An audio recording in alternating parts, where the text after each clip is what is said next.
took me probably 6 months to actually make the station and come live. Like all the hoops you got to go through, every little thing, because I wanted it to be right. I don't want somebody coming behind and saying, "Oh, you didn't do this, you didn't do that." Crossed all your T's. Everything that I needed to do so that I could do what I want to do and not have anybody come at me, which is why we do what we do now. I'm in a band. I'm in a band. I'm in a band. I'm in a band. I'm in a band. I'm in a band. I'm in a band.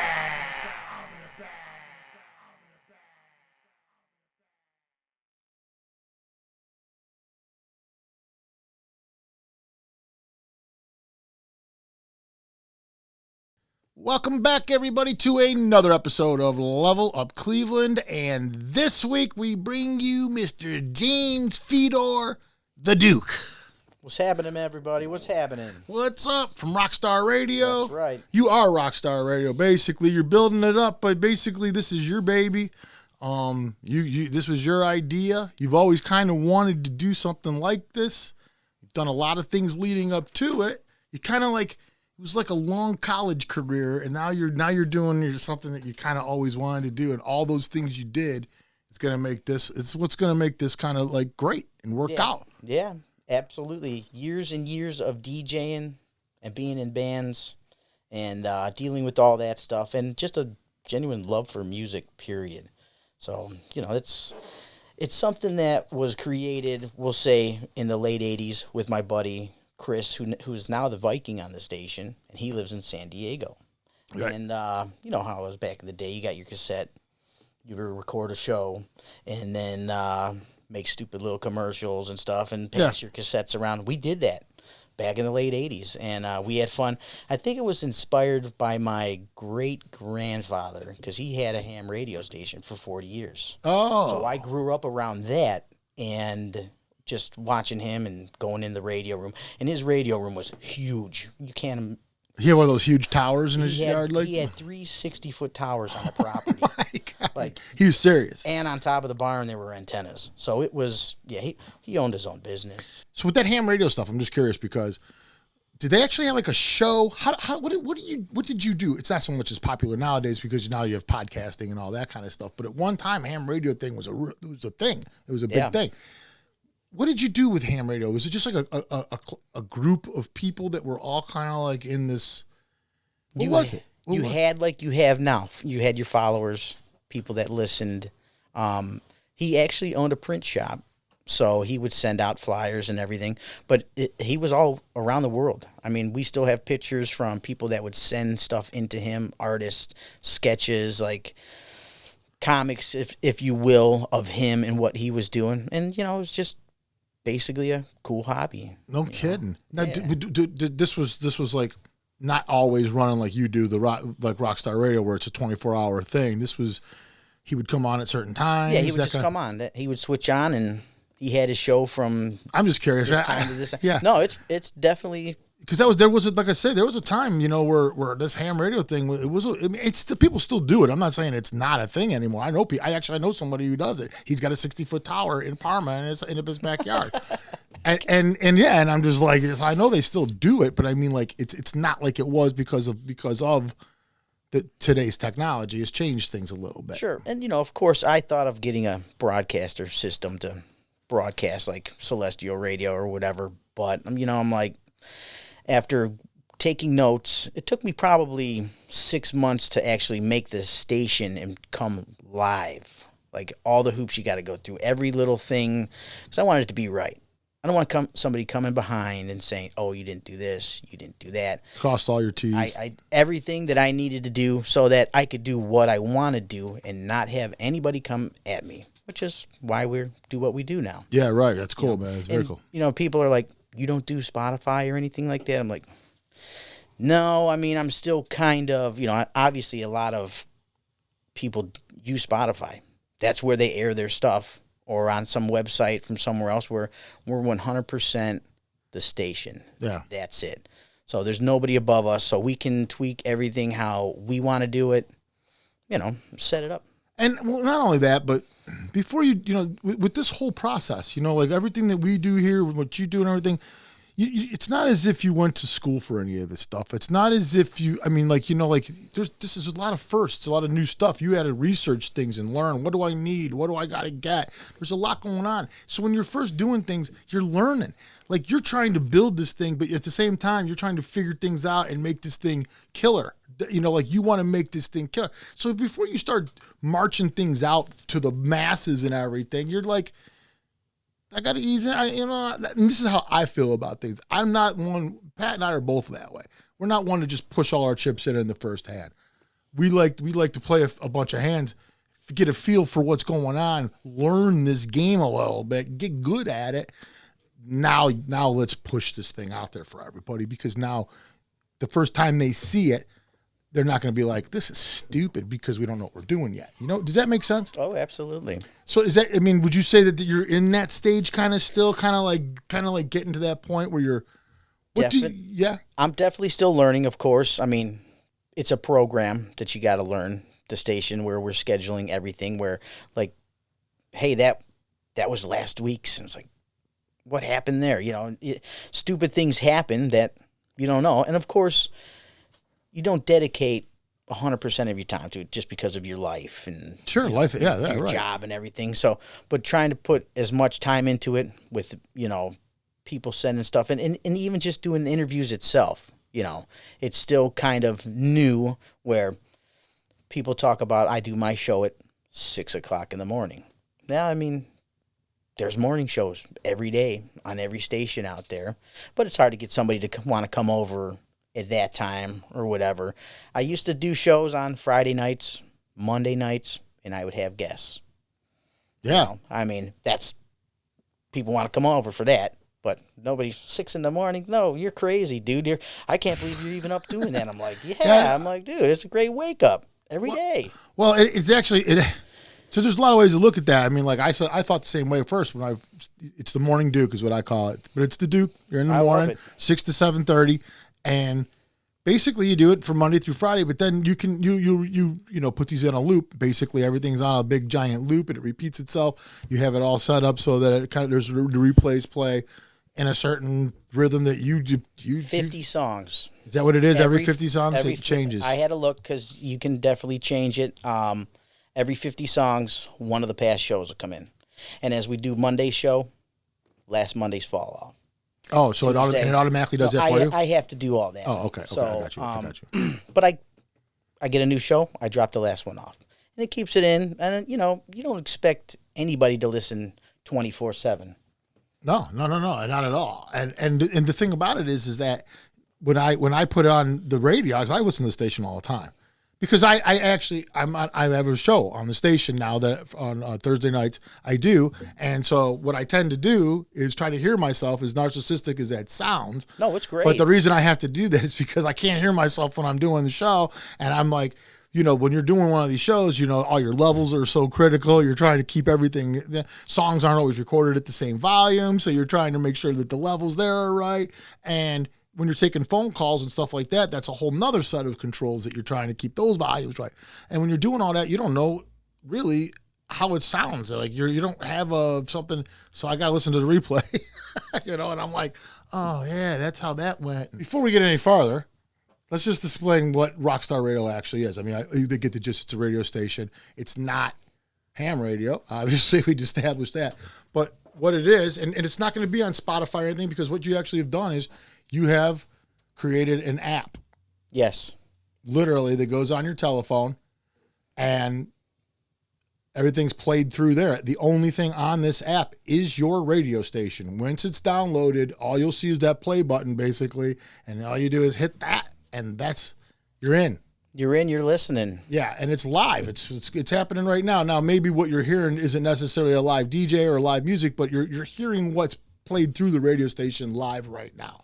It could be a replay of an old show or something, but that's what it is. Correct. And it's like I tell people, it's not just a playlist. A lot of people put playlists out there, which is cool. I'm not knocking that. Anything that gets people's music out there is awesome. I'm all about that. but it's actually something more to where we do make jingles for the station, and we do, I have certain artists on there that have made something about, hey, this is, you're listening to, check out my new, and then I'll add that to their song or a number of their songs. But yeah, it's just internet radio at its best. I mean, the thing that makes stuff like your thing special, I'll tell you what I think it is that if you're into music, especially if you're into things that, that not necessarily the mainstream, you're looking for new stuff all the time, you're someone like that, you like the local scene or whatever like that, but you got a job, you got things going on in your life, you're raising kids, whatever, you don't have time to go out and find out what's new, who's out there, whatever. The good thing about this is that's what we do. yes. We do that. We do what we find out. We talk to all the bands. We know all the bands. They're either in here or you're talking to them constantly. They're always talking to you. I see all the texts and all the emails and all the stuff we get from the radio station. There's constantly people sending us music. So the finger's on the pulse through the radio station, so people can just tune in and find out what's going on without that is their research. Absolutely. The research is all in that app. And then now they know who to listen to, where the concerts are. You got all kinds of different information that it's offering. It's all right there. And speaking on the new music, I do a segment now that we'll not say it's live, and it's not it's basically a playlist, but it's in the station on a rotation itself in this time. It's basically from noon to 4:20 every day. New Music Meltdown, and it's just all new indie bands. Because, I get so much music that comes in, and I listen to it, and it's nice when they send it in an MP3, of course, because that makes it easier for us to, it's uniformed for the station. Yeah, right. Otherwise, jumping through some hoops to make it happen. But, putting that all in, and you're going to hear probably most of what you hear is you've never heard before, unless you listen to the station all the time. And then you're going to become favorites. I have a lot of new favorite bands. It's crazy because I was stuck on the new music sucks thing. I hate to say that, but I was stuck on that forever. Loved all of my old music, but now all this new music, I want more and continue to want more and keep reaching out. And like you said, people send us stuff in and just keep bringing it in and adding it to that. And it's pretty awesome to. Well, yeah, even though you're not catering exclusively to the local scene, it is a great tool for the local scene because you're willing to basically say, we'll play whatever. If it's good music, that's the thing that I try to say. If you send it in, you have a really good chance of us playing it. Yes. As long as it's not total, absolute garbage, something like that. Whereas, like almost like you got to wonder if these people are even serious type stuff. And there's music out there that's something like that. But if it's not like that, it's going to get played. It's going to be on. It's going to go on. And it's going to be played. So send the music in and listen to the show. The only thing about an app is I think that, you actually have to turn the app on. Sure. And sometimes music through the phone isn't the ideal way to listen to music. So you need a Bluetooth a lot of time, speaker with the phone and the app and everything to really get the full effect of everything. Sure. But it's still not that difficult. No, okay? You're on your phone, considering you're on your phone all the fucking time. In your car, at your job, maybe you have your Bluetooth speaker or whatever, or you're at the gym working out, or, you're at home washing dishes. I mean, you can tell your Google or Alexa, if you downloaded the app, of course, and it'll play it right there on your counter or down. I have 6 different Googles in my house, so I can basically have Roxxxstar Radio played on any one of those. Oh, yeah. Just by telling it to play it. So, you have to turn it on. You have to want to listen to it. Yeah. But, that... Everything to an extent is that way, period. It's just that there's things that are easier than others, and I think that's what, getting people to just go to the app, man. You know what I mean? I don't know where else you're going to get some of this stuff. Where else are you going to get this stuff at? You have to go to a place like this. Yeah, basically, basic people that are doing the same thing or almost the same thing. Just, as I said, a lot of people are doing similar playlists. Yeah. They'll put a playlist with a bunch of artists on Spotify or whatever. Yeah. And then you tune in and you hear their playlist. Yeah, but they're not set up like we are as a radio station with all the things that come along with that. Yeah, that's true. It's just listening to that and, like the cool things that you can add here and there, just like the weekend concert update. Yeah, right. You get that's- Delgado in there and stuff like that, and he's cool. I mean, he does a good little spot. We got started on our show here, and yeah, he's gone on to do. ZM's doing pretty good. I mean, he's gone on, and I love what he does. And reading his reviews, he's pretty amazing. Yeah, he's great. skill. So I said, he's like, I'm not a musician. I'm like, yeah, your skill's right there with that pad. And just pencil. it's a different form of art that's required. Like we said, I was talking to you on the phone, and you're like, this dude goes to all these shows, and he's there taking notes, and he's dedicated to that shit. Well, and with you're saying with art, I've told other people that do stuff on the show or on the station that it is an expression of your art. Go out there and push what you're doing and have fun with it. Because at the end of the day, we need to be having fun doing this. Oh, yeah. Which, of course, I love it. I have fun. It is fun. The wake up the way I do every day, it's fantastic. Yeah. And, of course, I'm playing a lot of my favorites. What are you going to do? That's kind of what you do. Like I said, now with throwing new music in there all the time, I got a lot of new favorite bands that I play all the time. And we just were in one of their rooms down the hall checking them out. Well, you were just saying, though, that, Bittersweet Revenge? Oh, yeah, they kick ass. Yeah. Yeah, they're right down the hall from us. That's the thing, though. Like, what we're seeing is like, these bands that put out a new album or whatever, they're able to promote it through this radio station and stuff. And there's other stuff out there. I get that. You know what I mean? But I think that this has the opportunity to really be different. You have a lot of people that are in the station that have their finger on the pulse and do a good job. We're involved in other stuff. You have Pat and I who do this show and stuff like that. We have a revolving door of bands that come through here constantly. We stay in touch with these bands, and it's not that hard to get these guys to even call up on the radio show where I can talk to them right there on the show, and you can get their perspective about what's going on, find out they got something that's just been released. You can hear them actually tell the story. It's a lot going on that you can create with this. Plus, you're bringing other people on board with you that you feel like could help enhance the station. Yeah, I want people to do things that they love, just like Photos by Dregs. It's like, hey, you love the music. You love the scene. You love what you do. ZM, he loves what he does. He's out there. It's not something that you have to push them to do. They're doing it for the love of what they're doing. Yeah. It's great to have people in, and especially from our scene. Because, I definitely want to push our scene because the Cleveland metal scene is on fire. I mean, anytime I go to a show, I get new favorite bands. It's crazy. Yeah. You wouldn't think so, but Yeah. I mean, just all these bands and just adding people that love what they do, that can be part of what we're building here to, bring this to people. Yeah. Because it's awesome. And like you said, you don't know, where do you find it? No, you don't. You find it if you have no idea and you're like, well, so I said, tune in. You're going to hear some bands you've never heard before. Yeah. And, of course, you got to, like you said, weed through some of the stuff. Because if you got a guy that sounds like it's him and his guitar and the keyboard back there and whatever, and it's not a polished song, you're probably not going to go on right. the We're station. talking about, but still, most of them, 99% of them are going to make it. So let me ask you this. So I was just talking about earlier about the fact that you've kind of you have a whole career in music that doesn't really have anything to do with the radio station. You were in bands, you actually DJ'd, which, is kind of relative to what radio is. But That is my style now. a little different, though. The whole DJ thing could be a lot different than what's going on the radio. How do you start off? My brother and I, we started off when we were 19, and we started off with a home stereo receiver, a couple home speakers, mixing board, and 2 CD players.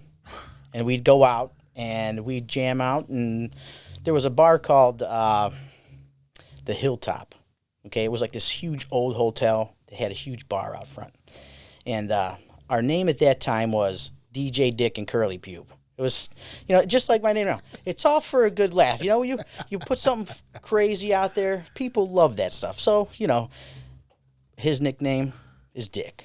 So I'm like, and I came up with the name, and I'm like, they're like, why do you want to be Curly Pube? I'm like, well, what does it matter? It's fun. people laugh. And if people don't like it, well, too bad for them. Yeah, also. right. I'm like, who cares, you know? So, yeah, DJ Dick and Curly Pube, we played out Fridays and Saturday nights for several years. And after that, basically we did a jam night for 5 years, every Saturday night. And I still I recorded every one of those. I have all those recordings. It's fun to listen to. And that was basically a drunken jamboree. It was just a bunch of friends getting together and jamming out and having a good time. But, you know, and that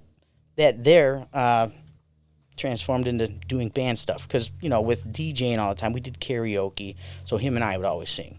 So the first band we were actually in was We Were the Singers, you know. Oh. And which was fun, of course. But, you know. What kind of singing? Can you sing? I mean, yeah, well, I would say so, you know. But he would make fun of me because all I could sing, according to him, was Ozzy. Oh. I loved singing Black Sabbath and Metallica and stuff like that. That was my your wheelhouse. Yeah, and you know he'd be singing Rocksteady or something like that. You know, some cool stuff. But so this is all covers, basically. Yeah, cover band stuff. It was all cover bands. Well, really, and that being a cover band, from when I was one of my earliest memories is we had a 100-acre farm, and my uncle's band, Forceful Entry, they would play out in the field. They would set up, and they'd play up, and I would be, you know, just a little kid out there and seeing these big parties, and in that 100 acres, they'd have huge parties up back. So, like, my family out in Twinsburg were known for these huge parties that they had back in the day. And with that band Forceful Entry, you know, Chrissy from Alethea, she, that's where I followed her from the mid-'90s. And I loved her. Even back then, I had a bit of a crush on her because, you know, she was just a few years older than me, and she's out there singing and doing her Dio and stuff and Rock Candy and, you know, just following this. And they did a lot of Sabbath. I think my love for Sabbath came from watching them. So my uncle always made fun of us, saying that we were a tribute band to his band. But, you know, that's cool. Everybody does the same stuff just about anyways, you know, but... So that's when you met Chrissy from Alethea. Yes. Because I know you guys were friends. Yeah, we've been friends for a long. I've been friends with her and her husband Ron for a long, long time. I think probably the first time I heard War Pigs that I actually seen it live was Ron singing it. No kidding. Yeah. Well, what were you into music-wise before that? Well, in the 80s, me and my brother would go to sleep. Back then, we would listen to like Ride the Lightning and Master of Puppets, put the tape in, play side A, side B. That's what I was into. I love that. And honestly, I think 91, Metallica's Black Album was released on my birthday, and I was a huge fan of them. So that was like a gift to me. I'm like... Yeah, like they did it for you. Yeah, well, I mean, yeah. I'm like, hey, that's how cool is that, though? If one of your favorite bands released the newest album. Yeah, it's like a present, right? I mean, it's it's like a present you weren't expecting. But yeah, and anything other than that, though, I really... loved Guns N' Roses and stuff like that. So you were listening to that stuff early on, and then now you get out into the scene. But here's the thing I'm saying. You said you really didn't listen to like Sabbath, War Pigs and stuff until Alethea, but you were into Metallica before Sabbath? Yes. No shit. Yep. Isn't that backwards? You would kind of think, but I mean, my brother, honestly, as far as music, we had like a Quiet Riot record and AC/DC record. We had listened to that stuff. And my brother came along. He's my stepbrother. And he had all these cassette singles and everything from the Metallica. And that's when we started. He had so many. And then his dad became like a holy roller dude and took him out back and like burned all of his stuff. Oh. You know, the famous squirting the lighter fluid on it and watching all your stuff burn up. Yeah, that happened to him with all of the coolest stuff you could imagine. But, wow. Yeah, he turned me on to that. And, you know, from there, I mean, I think at that time was probably about 80, 87. We had the first 4 albums. The first 4 Metallica albums. Yeah. Justice being the 4th one. Yeah. And so you had so much to listen to. And, you know, I wasn't into Megadeth or anything like that. Probably because I just, you know, Metallica, and they were there. It was one of the others. It's kind of sort of was. Kind of one of those things. And when you were playing in bands, what was your primary, what were you doing? I was always a singer. Okay. So you and due to 4-wheeler accidents as a young man, nice scars here. I never really played instruments. I played a violin when I was like 10. You know, that was it. And I always sang. And I was actually in the Green Jello band for a while. Which, Really? Yeah, which was a fun time. I only did 3 gigs when they were on a mini tour around here. And, you know, because I've been married for 30 years, and we have 4 sons. So family always takes precedence over anything. And as the bands came back around, we didn't do a lot. But during that time, like the second show, you know, being a rock star and signing autographs, we were hanging out in the green room, and somebody brought some moonshine. And my buddy Jason, he's like, don't do that. Take it easy, man. I'm like, it's only a couple. Well, I totally missed that show, and I really only had 2 shots of that and a couple of drinks, and I spent the rest of the time out laying under my buddy's Trailblazer. Oh. It was horrible. And actually, Tommy Church from Mushroom Head filled in for me that night. But I was just another guy up on stage singing and stuff or whatever, and we were essentially the backing band. And actually, that band was my band End of My Days, which was the tribute band for Forceful Entry. That's how we said. So this all kind of ties. Everything's kind of like that was our band, and we did a show. That show was in the middle of PA, and at the After Dark, which that was a pretty cool show. That one, being and rock this is stars and now, are you in the band Green Jello at this time? Is that what you're I saying? was in the band Green Jello at that time. Okay. Yes, and but Bill was a cool guy. I mean, he's the only guy. You know, I don't know if you guys know how he does that stuff. You know, he calls around to certain areas and certain backing bands. They'll open up the show, and then they'll finish the show, and everybody dresses up in their costumes. The Little Pig song is Green Jello, or Green Jelly, as they actually had to change their name, didn't they? Actually, because Yes. wasn't it had to do? Well, it's spelled like green jelly, but it's got the 2 dots over the Y, which in some foreign country sounds like an O. So it's still I see. Green Jello. Oh, I see. Spelled differently. I see. Yeah. I see. I so, get you. but yeah, that stuff was fun too. But yeah, just doing that, and honestly, I went full circle with Forceful Entry from growing up as a little kid watching them, and I was the last singer of the band. Oh, Which he died of COVID in 2020. Which, really? Yeah, it was. You know, he was an older dude and kind of, you know, not the healthiest guy, we'll say, and you know that's kind of what it targeted, really. So. Yeah. Which is now why on Fridays I do a Forceful Entry Friday show. Oh, I It's see. a tribute basically to stuff that would have been found on set lists or possibly a band. Yeah, that's one of my shows. I mean, every day it's a different topic. Yeah, I was just gonna say you do like a different theme every day. What are they? Monday metal. Monday's Heavy Metal Monday, and then I do a 2-hit Tuesday, which of course is 2 songs. Fucking Wednesday, which it's like basically hump day show, but I also say I'll play whatever the fuck I want today, you know, one of those type of things. But I try to keep it like sexually oriented. Yeah, you call it fucking Wednesday. It's fucking Wednesday. Yeah, so it's like and so you're and that's what it's about. It's about there's songs that are metal. Like you're not gonna have no love songs really, but you got sexual songs and stuff like that. Yes, more sexual songs than anything else. And Right. Sometimes my mom tunes in for that one. I love you, Mom. But you know, hey, that's good. And then Thursday, Smoke and Mirrors, which of course everybody loves covers, right? Yeah. The coolest bands. Everybody talks about Motorhead. Anything Motorhead's done a cover of is just awesome, which I can agree. They're awesome, but I just do research and find covers so that I can play them on there, and I have a lot of fun with that too. And then of course, said the Fridays, the Forceful Entry Friday. Record your life now. Like you have all the technology now. You could pretty much like just record everything. Like why not? Like what you know what I mean? Like it's cool, man, to look back on stuff. You know what It's I mean? fun. It really is. You know, I take my GoPro all over the place. When I go to the local shows and stuff, I like to record the bands and I upload them onto the Roxxxstar Radio YouTube page. And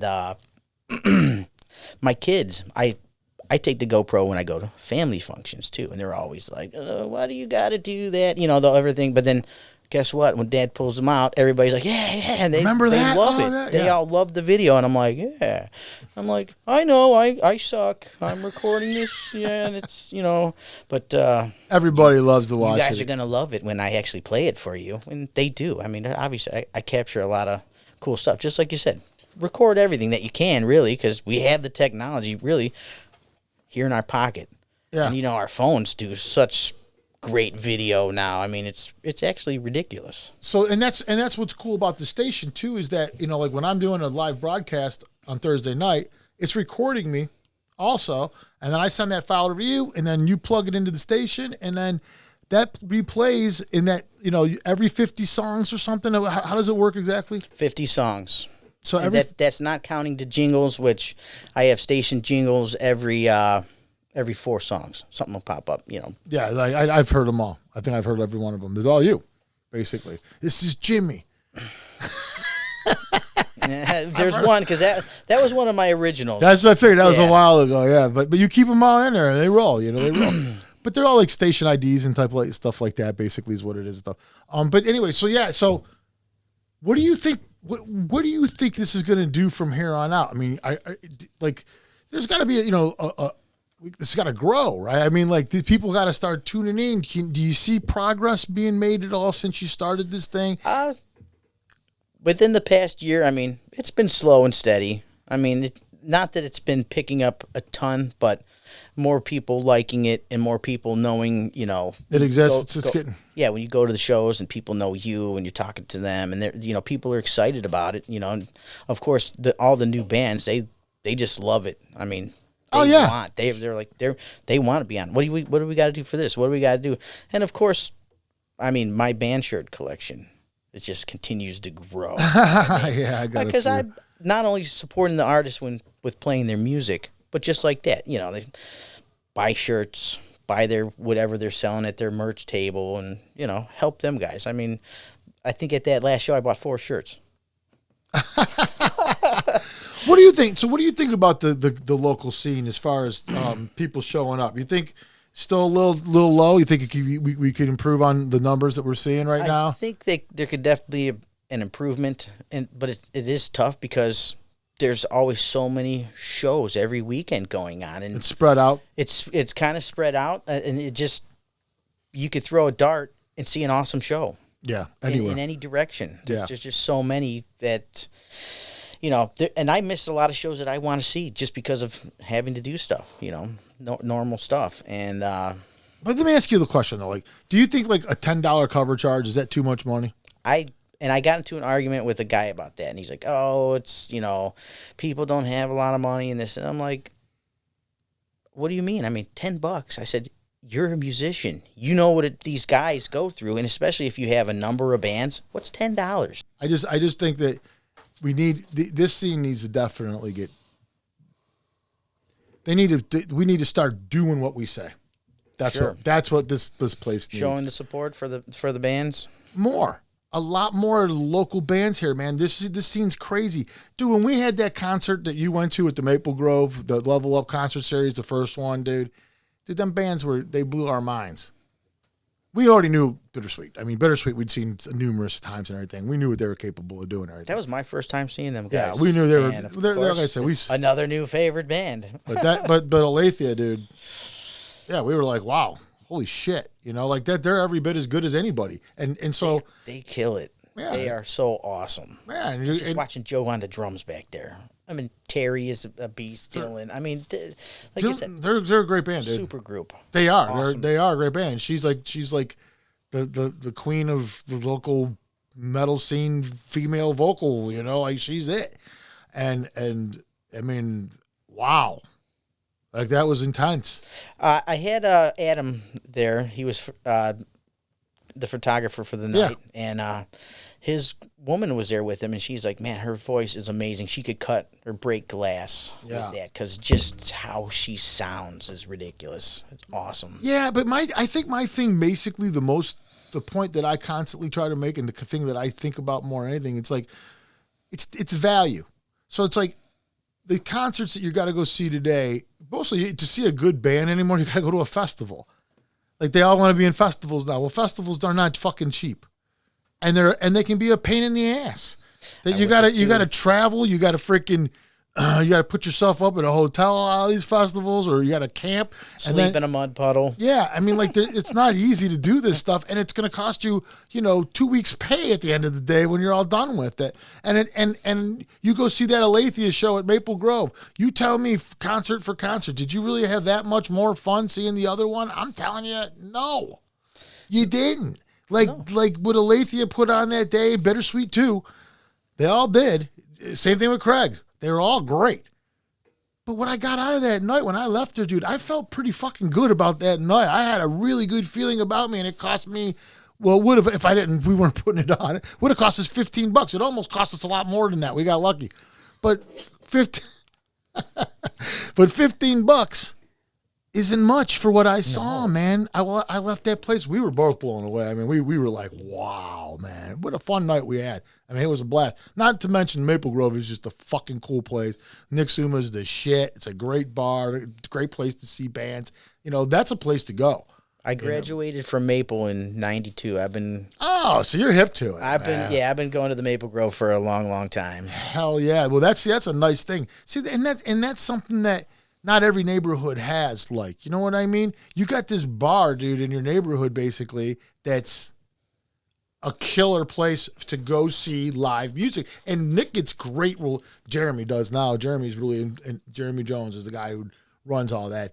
He does Sound Air, and he books bands and stuff, but he gets killer stuff in there, dude. I know Aletheia about to do another, Album release? Yeah, that's the Maple Grove. The 20th of October? Yeah. So I mean, like, that's what we need. I think, there's a lot of these places that are closing down, man. But new ones open up.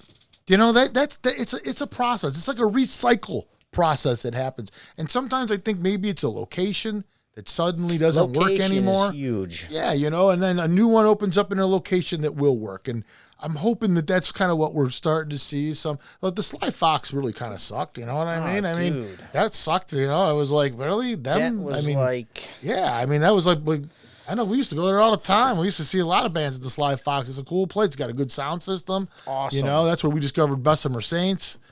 See, this is what I mean. This town, dude, they have guys like Juan Ricardo in it, dude. This guy's got like ridiculous chops. Ridiculous. And he's in like 6 bands. And that's what's making this so fun with our scene. And of course, back to, I get so much music.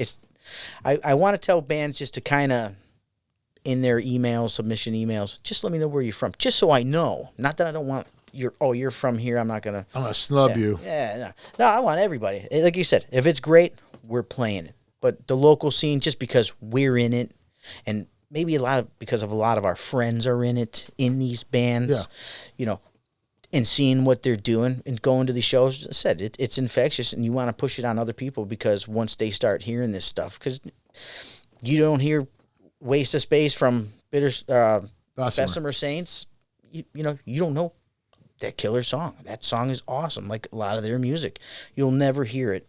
Yeah, like who was I just talking? Oh, guy at work. You get this a lot. I don't know if you get this yet. I'm sure you do, but we've been getting it forever. Oh, you guys, you're doing a podcast. Oh, are you like the whole cynical, condescending thing that these people do. Oh, you're gonna make $1 million. Oh, are you gonna be Howard Stern? Oh, isn't that great? Oh, that kind of stuff. You want to sock them in the chops, and stuff like that. And I always say, like, it's not because of that you do things. No. People do things for a lot of different reasons. When people work out, do they think they're going to be Olympic athletes? Is that why they work out? They want to be like Arnold? They just want, is that what they think the outcome is going to be? No. They do it because, like that's not what this is about. You know what I mean? This is about something completely different. Believe me, this isn't about fame and riches. No. So, like, no, we're not going to make $1 million doing this. Let me touch on that. Go ahead. My aunt told me, which she was probably the first singer of the Forcible Entry Band. And she told me that if you're doing in this business to make money, unless you're huge, you're not going to have a good time. You're not going to enjoy yourself. But if you're in it for the entertainment, then you're in a gold mine because you'll always be entertained. There will always be something new, and there's always going to be more fun around the next corner just to go out and do and have. I mean, it's Absolutely. It's you constantly find new stuff. Well, the thing that's crazy, dude, is that you pay for fun. That's what you do in life. Like, Absolutely. you actually go to work so that you can pay for fun. That's kind of how life works, right? I mean, like, that's kind of how it works. So when you're in a band and stuff like that, you try to make money doing these things, and you're trying to earn something or try to get some of your money back at least, but you're paying for fun. It's kind of what you're doing. And what I was going to say is, when you're doing all this stuff and you get all these condescending people, the bottom line is this. I told this guy, I go, Bruce Springsteen. I go, he's local somewhere. In New Jersey, that's a local musician. Yeah. He's not, okay? Like, that guy came from, and there was somebody at one point who told Bruce Springsteen, oh, what are you going to do? You're going to be a rich and famous rock star? Somebody told him that one time and made fun of him. And because they do it to everybody. There's always that person there to tell you that. You know what I mean? And it's like, these local bands that are coming out right now that I'm listening to, I'm telling you, they're every bit as good as every other fucking band that's out there. Absolutely. They're every bit as good. Not every one of these bands. Not everyone, but some of them. But there's a lot of them. There's a lot of them. And you got bands like Bittersweet. You got bands like Trust, Bessemer. It's just a couple. I don't want to leave everyone out. But I'm just saying, there's a couple bands that are out there right now that are on the rise. They're doing good things. They're on the rise. They like Alethea, who stays relevant, keep putting stuff out, and it's always killer. I mean, but you got to listen. You can't go in there with this attitude that local sucks. And sometimes some songs, when you first hear them, like even with the biggest bands, you hear stuff and you're like, eh. But you hear it, you listen to it more, and you listen to it more, and you hear stuff that you didn't hear when you first listened to it. And as you listen to it and it grows on you or whatever, next thing you know, you're like, you can't wait to hear this stuff. Yeah, a lot of songs are like that. I mean, that's how most songs get you. Very seldom does a song grab you that first time and you're just like blown away by it. And when it does, you're like, wow, you get goosebumps in the whole bit. If you're really into music, that's how it affects you. All right. So what are you thinking? What goes on after here? Are you going to be getting more people in? Do you want to get more guys onto the station? It would be cool to have everything filled, but at the same time, do you need all of that? Yeah, it'd be nice to have several. And obviously, with Chris doing his West Coast show, he's the Viking. That's the Viking. He's the Viking, and he tries to get a lot of South SoCal, artists and bands, because he's in a couple bands himself, so he knows a lot of people. And actually, he's in with the Dirtbag guys like Doug Smith. He's part owner Dirtbag, and he's a bass player from Quar, another San Diego band that just came back from Japan doing a tour. He's friends with all those guys, so he's doing a lot of their music, and of course, not just keeping it there, but bringing out everything. Just like, sending new music. I'm trying to push as much as I can with all of them. But, the more DJs and even just podcasts, I got other people that are just doing like their little interviews, I would air that stuff. We could set that kind of stuff up also. So, the more the merrier. Pushing the scene. I mean, the more content, obviously, it makes the station a little bit better, as long as it's good content, right? I mean, as long as good content, and obviously that's a matter of opinion with some people. Oh, yeah, you can't please everybody. But, you just can't please everybody. Yeah, it's impossible. But stuff like that, I'd love to continue, and there are still leads out there, but as you know, this is a lot of work doing this on top of everything else. Yeah, everything's work. There's no easy thing to do. You can't just go in there and go blah blah blah blah and it's done. Everything requires planning and work and money. Anyways, all right, we're out of time. All right. Thanks for coming down, man. Oh, yeah. I appreciate it. This was a good time, dude. It was a good time. A lot of fun, man. It was a good time. Hell yeah, dude. And basically, you can catch you live every morning, Roxxxstar Radio. You got to download the app. It's not hard to do. It's just like downloading the Walmart app. And you from 6 to 7:30. So everybody's got a job, hopefully.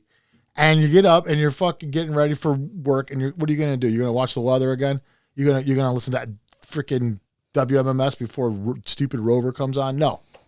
You're gonna put on some freaking Roxxxstar Radio. It's all heavy shit. You're playing good music in the morning too. It's like, if you usually seem like you wake up in a pretty good mood. Like you get your coffee, you're in a pretty good mood. A lot of people aren't morning people. Always been that way. Yeah, that's good. I wake up and That's good. my wife wakes up and she wants to kill somebody. I wake up, I'm super happy. Yeah, and then that replays at 4:20 in the afternoon. You do a replay of that specific show, and then my show comes out Thursday night, 7:00. Thursday, Level Up Thursday Live. It starts at 7, goes till 10 o'clock. It's 2 hours of local in the front half. The last hour is whatever the fuck I feel like you said. And then basically there's a replay the next morning at 9 a.m. and then Saturday night at 9 p.m. And then it replays a bunch of other times. Yes, and then it's in rotation. Like I said, every 50 songs. Right now we have seven shows, live shows during the week. So... And, of course, the New Music Meltdown, which is awesome. And you keep tunes in a rotation also to then, fill in everything with and all that kind of stuff. Yeah, and then the rotation's just sweet all, Pantera, Metallica, Megadeth, Maiden. I mean, you name it. The basic greats. Sacred Reich. I mean, it's all in there. And, of course, there's some classic rock stuff in there, too, because you got to include the... it's because it's still based on what you love. And it still has an element of that, right? So there you go. Sure. All right. That does it for us. All right. Mr. Fedor, Boss Fedor right here, Roxxxstar Radio. Make sure you get your app. Listen to Level Up Thursday Live every Thursday night at 7 o'clock. And get your Morning Duke every morning at 6. Everybody's got time for the Morning Duke. Yep. All right. That's it for us. And we'll see you guys next week. That'll be fine.